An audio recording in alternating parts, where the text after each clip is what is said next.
Welcome to ABC campus. आज हम CAF 7 financial accounting and reporting 2 में फाइनेंशियल इंस्ट्रूमेंट का एक क्वेश्चन करेंगे from autumn 2019 past exam. Question number 3 है 6 मार्क्स का फ्रॉम उसका टाइटल है जिप्सम लिमिटेड। तो on 1 July 2018 gypsum limited purchased 5000 debentures. तो एक फाइनेंशियल एसेट की बात हो रही है क्योंकि वर्ड परचेज यूज हुआ। Issued by iron limited at par value of ₹100 each. The transaction cost associated with the acquisition of the debenture was ₹24,000. Coupon interest rate 11%। अच्छा, कोपन इंटरेस्ट रेट जो है, जब भी आप पेमेंट और रिसीट ऑफ इंटरेस्ट को record करेंगे तो उसमें कोपन रेट यूज होगा और ये पार वैल्यू पर अप्लाई होगा। On 1 July 2018 the effective interest rate was worked out at 9.5% per annum. तो अगर हम अमोर्टाइज्ड कॉस्ट यूज़ कर रहे होंगे तो वहाँ पर हमें जो इंटरेस्ट रिकग्नाइज करना है आउटस्टैंडिंग अमाउंट पर कैलकुलेट होगा, पार वैल्यू पे नहीं। और ये 9.5% क्वेश्चन ने कैलकुलेट करके दिया हुआ है। Effectively this is simply IRR। Where as the market interest rate on similar debenture was 11% per annum.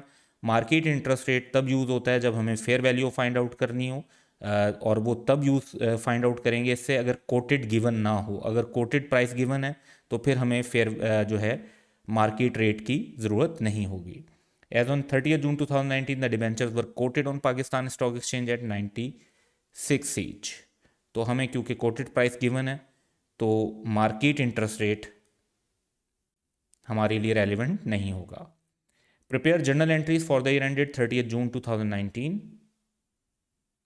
If the investment in debenture is subsequently measured at amortized cost and fair value through profit or loss। तो 3 possible methods होते हैं, amortized cost, fair value through profit और loss और fair value through other comprehensive income. यहाँ पर 2 methods की बात की हुई है तो इन दोनों पे हम क्वेश्चन को सॉल्व करते हैं। तो सबसे पहले क्वेश्चन का डाटा अपने सामने रख लेते हैं और पार्ट ए करते हैं जिसमें हमने अमोर्टाइज्ड कॉस्ट की बेस पर सॉल्व करना है। तो जर्नल का एक सिंपल सा फॉर्मेट बना लेते हैं, date particulars debit and credit. तो सबसे पहले 1 July 2018 gypsum limited purchased 5000 debentures at issued by iron limited at par value of ₹100 each.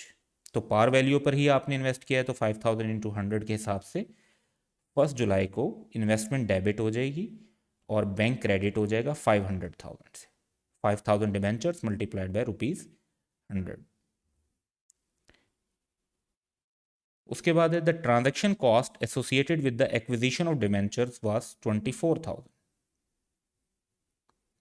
तो अमोर्टाइज कॉस्ट में जो ट्रांजैक्शन कॉस्ट हैं वो भी कैपिटलाइज की जाती हैं। तो 1 जुलाई को ही ये एंट्री होगी, इन्वेस्टमेंट के अंदर हम उसे कैपिटलाइज कर देंगे 24,000 और बैंक से हमने पेमेंट कर दी 24,000।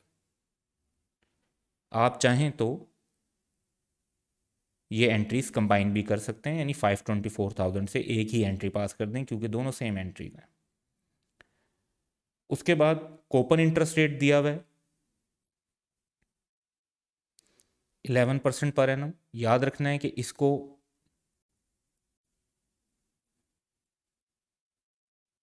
जब भी अप्लाई करना है तो पार वैल्यू से करना है। और इफेक्टिव इंटरेस्ट रेट दिया हुआ है तो इसको जब भी अप्लाई करना है आपने तो वो आउटस्टैंडिंग अमाउंट के साथ करना।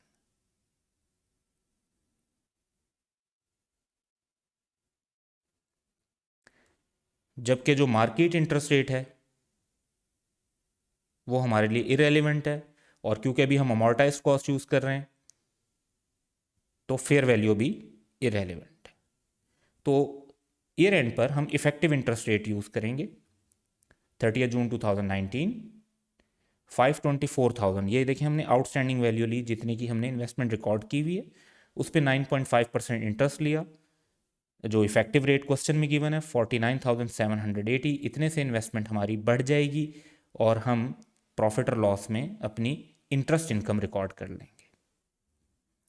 उसके बाद जितने हमें पैसे मिलेंगे उतने से ही हम अपनी इन्वेस्टमेंट को कम कर लेंगे। यानी जब हमने कहा कि जी हमारी इन्वेस्टमेंट ने इतना इंटरेस्ट अर्न किया, उसमें से जितने पैसे हमने ले लिए उतने से हमारी इन्वेस्टमेंट जो है वो कम हो जाएगी। तो 30 जून 2019 को ही अब ये पार वैल्यू ली है हमने। पार वैल्यू पे 11% कूपन रेट, तो हमने ये मार्केट रेट नहीं लिया, हमने कोपन रेट को यूज़ किया। दोनों 11% हैं, लेकिन कॉन्सेप्ट वाइज हम कोपन रेट यूज़ कर रहे हैं, क्योंकि कोपन रेट का मतलब होता है जो पेमेंट और रिसीट के लिए यूज़ होगा। तो बैंक हमारा डेबिट हो जाएगा 55,000, और इन्वेस्टमेंट हम कहेंगे कि इतने से हमने रियलाइज़ कर ली। तो ये हमारा पहले पार्ट का सोल्यूशन है। सेकंड पार्ट में आते हैं, तो सेम क्वेश्चन हमने सामने रखना है क्योंकि डाटा सेम है, लेकिन इस बार हमने फेयर वैल्यू थ्रू प्रॉफिट और लॉस के हिसाब से कैलकुलेशन करनी है। तो जर्नल में हम date, particulars, debit and credit बना लेंगे। और पहली एंट्री 1 जुलाई 2018, और ये एंट्री सेम ही है, 5,000 डिबेंचर्स ₹100 ईच के हिसाब से। तो हमारे 500,000 की हम इन्वेस्टमेंट रिकॉर्ड करेंगे और इतनी की पेमेंट भी रिकॉर्ड कर लेंगे। उसके बाद transaction cost of ₹24,000, fair value through profit और लॉस में ट्रांजैक्शन कॉस्ट कैपिटलाइज नहीं होती, बल्कि प्रॉफिट और लॉस में एक्सपेंस के तौर पर रिकॉर्ड होती है।